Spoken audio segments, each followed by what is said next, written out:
2026 T20 உலகக் கோப்பையில் யாரும் எதிர்பார்க்காத ஒரு திருப்பம். ஜிம்பாப்வே மற்றும் இலங்கையிடம் சந்தித்த அதிர்ச்சி தோல்விகளால் ஆஸ்திரேலியா அரையிறுதி வாய்ப்பை இழந்து தொடரை விட்டு வெளியேறியிருந்தது.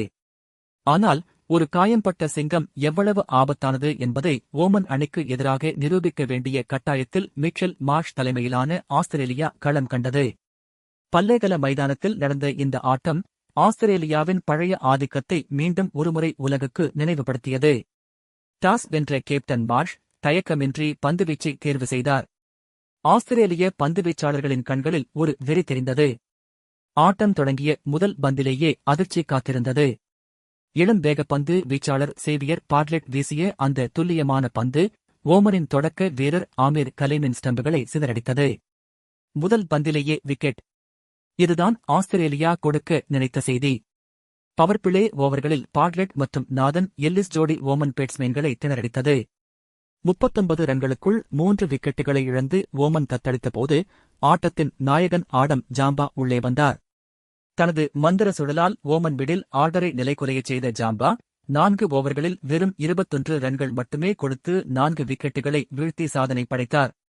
இறுதியில் ஓமன் அணி 16.2 ஓவர்களில் 104 ரன்களுக்கு ஆல் அவுட் ஆனது. 105 ரன்கள் என்ற எளிய இலக்கை நோக்கி ஆஸ்திரேலியா களமிறங்கியது. ஆனால் அவர்களின் நோக்கம் வெறும் வெற்றி பெறுவது மட்டுமல்ல, தங்களை குறைத்து மதிப்பிட்டவர்களுக்கு பதிலடி கொடுப்பதே. தொடக்க வீரர்களான டிராவிஸ் ஹெக் மற்றும் மிச்சல் மார்ஷ் முதல் ஓவரிலிருந்தே அதிரடியை தொடங்கினர். ஒவ்வொரு பந்தும் பவுண்டரிக்கும் சிக்ஸருக்கும் பறந்தது. குறிப்பாக கேப்டன் மார்ஷ் ஓமன் பந்து வீச்சாளர்களை துவம்சம் செய்தார். வெறும் 26 பந்துகளில் அரைசதம் கடந்து மார்ஷ் சாதனை படைக்க ஆஸ்திரேலியா பவர் பிளேயிலேயே 73 ரன்களை எட்டியது. டிராவிஸ் ஹெக் 32 ரன்களில் ஆட்டமிழந்தாலும் மார்ஷ் 64 ரன்களுடன் ஆட்டமிழக்காமல் இருந்து அணியை வெற்றிக்கு அழைத்துச் சென்றார். வெறும் 9.4 ஓவர்களில், அதாவது 10 ஓவர்களுக்கும் குறைவாகவே ஆஸ்திரேலியா இலக்கை எட்டி 9 விக்கெட் வித்தியாசத்தில் அபார வெற்றி பெற்றது. 62 பந்துகள் மீதமிருக்கையில் கிடைத்த இந்த வெற்றி ஆஸ்திரேலியாவின் பலத்தை மீண்டும் பறைசாற்றியது.